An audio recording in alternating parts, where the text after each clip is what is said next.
بسم اللہ الرحمن الرحیم۔ اللہ کے نام سے شروع جو نہایت مہربان ہمیشہ رحم فرمانے والا ہے۔ الف لام میم ذالک الکتاب لا ریب فیہ ھدی للمتقین۔ الف لام میم حقیقی معنی اللہ اور رسول صلی اللہ علیہ وآلہ وسلم ہی بہتر جانتے ہیں۔ یہ وہ عظیم کتاب ہے جس میں کسی شک کی گنجائش نہیں، یہ پرہیزگاروں کے لیے ہدایت ہے۔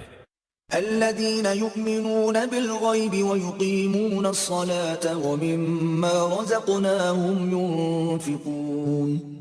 جو غیب پر ایمان لاتے اور نماز کو تمام حقوق کے ساتھ قائم کرتے ہیں اور جو کچھ ہم نے انہیں عطا کیا ہے اس میں سے ہماری راہ میں خرچ کرتے ہیں۔ والذین یؤمنون بما انزل الیک وما انزل من قبلک وبالآخرة هم یوقنون۔ اور وہ لوگ جو آپ کی طرف نازل کیا گیا اور جو آپ سے پہلے نازل کیا گیا سب پر ایمان لاتے ہیں اور وہ آخرت پر بھی کامل یقین رکھتے ہیں۔